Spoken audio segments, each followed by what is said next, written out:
Sir जी मेरा IRB है 400 का क्वांटिटी 30-80 के रेट से। मुझे प्रॉफिट बुक करना चाहिए या होल्ड करना चाहिए? सर जी प्रॉफिट बुक कर लें क्या? देखिए, मेरे हिसाब से तो फिलहाल ट्रेड में बने रहें और कहीं ट्रेलिंग स्टॉप लॉस का मेरे हिसाब से यहाँ पे इस्तेमाल करें। आई थिंक मुझे जो लेवल्स यहाँ पे दिख रहे हैं तकरीबन 34-35 के आसपास फिलहाल डिसेंट सपोर्ट दिख रहे हैं। तो मेरे ख्याल से फिलहाल तो ट्रेड में बने रहें और 34 के नीचे एक स्टॉप लॉस बना के रखें ट्रेलिंग, और ट्रेड में बने रहें फिलहाल, और फर्स्ट वीक ऑफ या सेकंड वीक ऑफ जनवरी में इसको दोबारा रिव्यू करें। ओके, तो आरबी की स्ट्रेटजी होगी। हिंदुस्तान कॉपर के चार्ट दिखाइए सरवीन जी। हिंदुस्तान कॉपर बहुत तेजी से भाग रहा है और पिछले कई दिनों में इसका 15 दिन का चार्ट दिखाइए। आज भी 9% ऊपर है, 250 रुपये 257 हो गया जी। खबरें ऐसी बहुत सारी छप रही, ये आपके लिए नहीं जनता के लिए, कि कॉपर क्या न्यू लिथियम है। ऐसे आप गूगल करें तो आपको 1-2 आर्टिकल मिलेंगे, उस पर बहुत सारी चर्चाएं हो रही हैं। तो इसी तरह तरह की खबरें चल रही, लेकिन चार्ट पे बताइए क्या कह रहा है ये। देखिए आज एक हफ्ते दिखाई ना चार्ट 15 दिन का डॉक्टर साहब, अच्छी रैली इसमें बनती हुई दिख रही है। 38% चल चुका है 2 हफ्ते में, 10 ट्रेडिंग सेशन में 38% की रैली। क्या करें? देखिए, अभी साल बंद खत्म नहीं हुआ, लेकिन इसका चार्ट बड़ा ईयरली में बहुत शानदार बन रहा है। मतलब इसका ये साल बड़ा शानदार है, पिछले पूरे साल को पचा गया, और जो पिछले साल की रेड कैंडल थी इसको पचा के अब क्लियरली अगर आप देखें तो इसने 2021 के हाई के ऊपर अब ये बंद करेगा। अब एक दिन में उसके नीचे तो जाने वाला नहीं है, क्योंकि 2021 का हाई तकरीबन आई थिंक 200 के आसपास था, 196। तो आई थिंक वो लेवल्स तो अभी आने नहीं चाहिए और आएंगे भी नहीं। तो एक बहुत शानदार यहाँ पे लॉन्ग टर्म चार्ट से ब्रेकआउट रहेगा। फिलहाल इस स्विंग में काफी चला हुआ है तो ओवरबॉट है, बट यस अगर किसी को इसको देखना है तो गिरावटों पे आई थिंक एक बढ़िया एक्यूमुलेशन के लिए ये स्टॉक रहेगा। और किन्हीं कारणोंवश अगर बाजार में थोड़ा सा करेक्शन आता है तो अगर आपको ये 210-220 की रेंजेस में मिलता है तो आई थिंक एक बढ़िया ट्रेड रहेगा अगले 12 से 24 महीने प्लस के लिए। तो आई थिंक जिनके पास है वो तो ट्रेड में बने रहे, और जिनको इसमें एंट्री करने की अपेक्षा जिनको इसमें एंट्री करनी है वो आई थिंक 210-220 का वेट कर ले। ओके योगेश शर्मा ने पंजाब नेशनल बैंक के 1001 शेयर खरीदे 78 पे, 1-2 साल के लिए कैसा लग रहा है? देखिए मेरे हिसाब से तो PSU बैंकिंग काफी चला हुआ है, बट डेफिनेटली आई थिंक अभी भी आउट परफॉर्मेंस यहाँ पे और रह सकती है। तो मेरे हिसाब से मैं आज जब सेटअप्स देख रहा था PSU बैंकिंग इंडेक्स के भी, तो लग तो रहा है कि भाई अभी इसने भी ऊपर के लेवल्स निकाले हैं अपने हाल फिलहाल के। तो आई थिंक अभी तक इनमें कैचअप उतना हुआ नहीं है, ये काफी अपने ओवरऑल ट्रेंड में ये काफी अभी भी लोस पे हैं। तो आई थिंक जो चीज किसी जमाने में 250 रुपए की थी और वो जमाना 2017-18 का था, मतलब 17-18 में इसका तकरीबन 250 रुपए के आसपास, 200-250 रुपए के आसपास का भाव रहता था। तो आई थिंक उन एरिया की तरफ पहुंचेगा। 18 महीने 12-18 महीने प्लस का होराइजन अगर आप लेके चलते हैं तो आई थिंक डेफिनेटली आप ट्रेड में बने रह सकते हैं। परसिस्टेंट सिस्टम पे 4631 पर इन्होंने लिया है, but I bought it before 15 months. Should I sell today और वेट फॉर 1-2 वीक्स? परसिस्टेंट में क्या करें?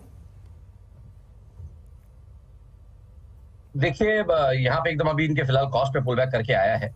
तो आई थिंक जो पहली बार इन्होंने गलती की कि इन्होंने लिया और फिर बाद में वो नीचे गया, वो गलती दोबारा ना करें। मेरे हिसाब से कहीं ना कहीं स्ट्रेट पे एक स्टॉप लॉस जरूर लेके चलें। तो मेरे हिसाब से जो पिछला भी इमीडिएट जो इसका नीचे में मुझे स्विंग दिख रहा है 7000 के आसपास, जहाँ साइकोलॉजिकल राउंड मार्क जिसको हम बोलते हैं, वहां से इसने सपोर्ट लेके जो ये चला है, आई थिंक उन एरियाज के आसपास कहीं इनको एक दिमाग में एक स्टॉप लॉस भी डेफिनेटली रखना चाहिए, और अगर उसके नीचे किसी कारण से जाता है तो इनको निकलना भी चाहिए। बट फिलहाल ट्रेड में बने रहे, 7000 के नीचे स्टॉप लॉस लगाए। ओके एक सवाल है बिरेश्वर का, इन्होंने जानना ये चाहा है कि जनवरी में डिक्सन टेक्नोलॉजीज में क्या करना चाहिए। डिक्सन का चार्ट दिखाइए।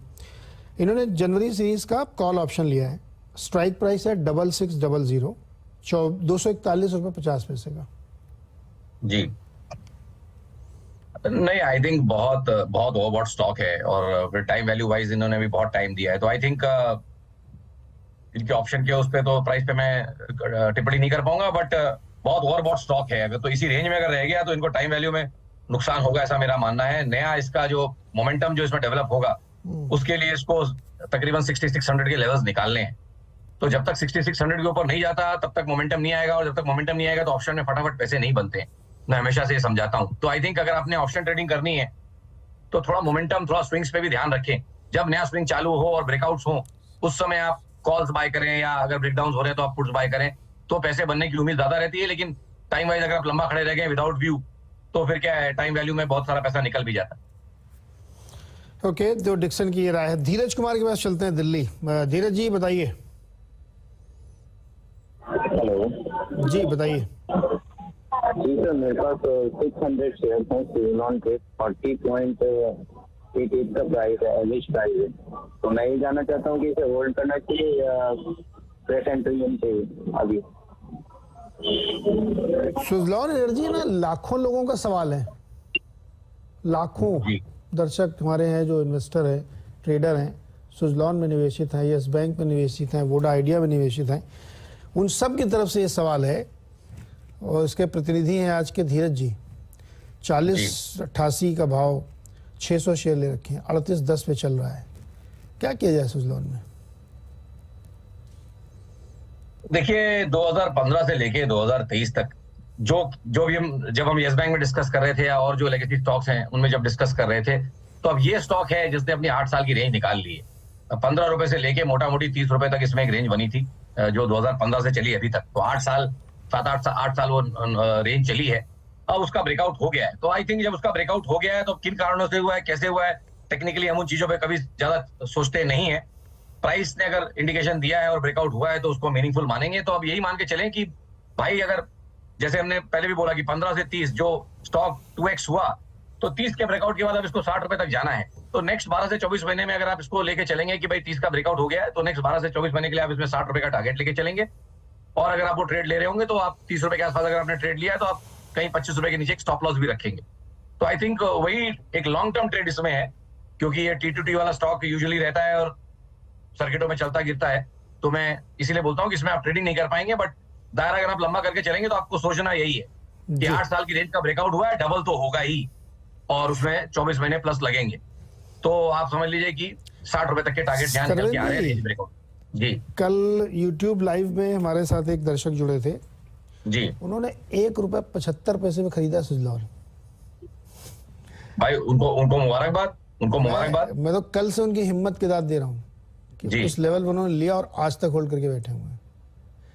आप सोचिए, आप 38 पे लेके आप कह रहे हैं 24 महीने में डबल हो सकता है ये, लेकिन वो हिम्मत, वो भरोसा चाहिए। तो वो इसीलिए मैंने उदाहरण दिया कि 1.75 पे लिया था, तब शायद ही कोई पूछ रहा होगा, लेकिन उन्होंने लिया तो उनका। बट ये भी नीरज जी ये भी समझिए कि जो पेनी स्टॉक्स होते हैं ये केस स्टडी इस तरह की 10 में से 1 में ही प्ले आउट होती है, बाकी 9 में पैसे नहीं बनते हैं। तो पैसा तो सर एक ही का बनता है। सेबी भी कहता है कि 90% लोगों को पैसा बनता नहीं है। जी, तो ये लोगों को समझना बहुत जरूरी है। इस तरह का काम करने के पहले बहुत जरूरी है कि समझ लें कि क्या कर रहे हैं, बिना समझे कुछ ना करें। करेक्ट। चलिए फटाफट अगला सवाल लेते हैं। रविंद्र सिंह दिल्ली से हमारे साथ जुड़ रहे हैं। आज दिल्ली से बहुत लोग जुड़ रहे हैं। कोहरा खत्म हो गया क्या रविंद्र जी वहाँ पे? सर्दी अभी तो बिल्कुल बढ़िया चल रही है, धूप खिली हुई है और बहुत अच्छा मौसम चल रहा है। दफ्तर गए कि नहीं, घर से निकले कि नहीं? बिल्कुल ऑफिस में ही है सर। ऑफिस में बैठ के ट्रेडिंग का सवाल पूछ रहे हैं, बताइए सर। सर IRFT है मेरे पास, 32 पे लिया है। 600 शेयर लिए थे, अभी 100 निकाल दिए मैंने। 500 अभी भी हैं, तो अभी 1 साल तक और होल्ड कर सकता हूँ, 1-2 साल तक। क्या मस्त पैसा बन रहा है आपका सरवेन जी। पैसा तो बढ़िया बना लिया, देखिए 100 बेच के अपनी कॉस्ट और कम भी कर ली है इन्होंने। क्या करें, अभी बने रहे 2 साल तक और IRFC में? नहीं, बहुत बढ़िया इन्होंने किया है। मैं भी हमेशा बोलते ही रहता हूँ कि जब कभी स्टॉक डबल हो और आपको लगे कि पैसा आपका ठीक ठाक बन रहा है तो कैपिटल अगर आप निकाल लेते हैं तो कोई हर्जा नहीं है। लोगों को लगता है कि कोई बहुत बड़ा क्राइम है वो, बट अगर आप कैपिटल निकाल, सब अच्छे निवेशक करते हैं वो। जब कभी डबल ट्रिपल हुआ स्टॉक तो थोड़ा माल बेच लिया तो क्या है, नीचे की कॉस्टिंग इतनी बढ़िया हो जाती है कि फिर आपको चिंता हट जाती है आपके उस स्टॉक के पीछे से। तो आई थिंक इनकी अब तो बहुत बढ़िया कॉस्टिंग हो गई रहेगी इसमें। प्रॉफिट उन्होंने थोड़ा सा बुक कर लिया है तो आई थिंक जी, तो ट्रेड में इनको बने रहना चाहिए मेरे हिसाब से। अगर 2 साल का नजरिया है तो ट्रेड में बने रहे, क्योंकि अब इनके भाव नहीं आने वाले। जो इनके एवरेज प्राइस, जिनके होल्डिंग वाली इनके जो भाव है, मोस्ट प्रोबेबली वो भाव नहीं आने चाहिए, ऐसा आज का मानना है। तो आई थिंक ट्रेड में बने रहे। तो सिंह साहब बने रहिए, पैसे बनाते रहिए, कोई चिंता की बात नहीं है। अगला सवाल है सचिन चावड़ा का, बालाघाट मध्य प्रदेश। सचिन जी नमस्कार, बताइए। नमस्ते सर। जी नमस्कार सर, पावर सेक्टर का एक स्टॉक लिया था BHEL मैंने 49.50 में 6000 क्वांटिटी। हाँ, तो अभी सर उस पर क्या करना चाहिए? मैं सोच रहा हूँ कि वो अदानी पावर कब बनेगा, उसी का वेट कर रहा हूँ। ये वाला अडानी पावर कब बनेगा ये सोच रहे हो आप? जी महाराज 50 रुपये वाला ऑलरेडी 200 रुपये पहुंच रहा है। सरवेन जी देख रहे हैं दूसरा इन्वेस्टर, एक उधर IRFC में थे और इधर चावड़ा जी 6000 शेयर ले रखे 50 रुपये में और 200 रुपये पहुंच रहा है BHEL। रुकेंगे नहीं चावड़ा जी? कितने दिन रुक सकते हैं इसमें? 1 साल 2 साल 3 साल डिपेंड, की पैसा कितना बनता है इसमें ना। हाँ, शामी के स्टॉक भी अच्छा लग रहा है, ऐसा तो कुछ होगा नहीं कि एकदम इसकी हालत खराब हो जाए। सर जी बताइए क्या करें सचिन? देखिए जिन भाव से इन्होंने लिया है बहुत बढ़िया रेट है। हमको भी बहुत अच्छा लगता था, नीचे में दिवाली पिक्स में लाए भी इसको कई बार पीछे गए 1-2 सालों में, और बहुत बढ़िया इसने कमा के भी दिया है लोगों को। आई थिंक जिस तरह से इनकी मंशा है और ये ट्रेड में बने रहना चाहता है तो आई थिंक बने रहे और कहीं, बट डेफिनेटली मैं हमेशा सबको बोलता हूँ कि ट्रेलिंग स्टॉप लॉस जरूर ध्यान में रखें। अब जिस तरह का ये 1-2 साल का होराइजन बता रहे हैं तो उस हिसाब से एक बेसिक फिल्टर भी अगर लगाएं 15 से 20% का, कि भाई करंट मार्केट प्राइस से 20% तक इनको तकलीफ नहीं होगी, तो आई थिंक मेरे हिसाब से उन एंगल्स के आसपास जहां कंफर्टेबल रहे ट्रेलिंग स्टॉप लॉस बना के रखें दिमाग में, और फिलहाल तो ट्रेड में बने रहें जब तक मोमेंटम चल रहा है तब तक राइड करें इसको। मोमेंटम में भाई ये बने रहिए इसमें, और 10-12 साल की अपनी वनवास काट के निकला है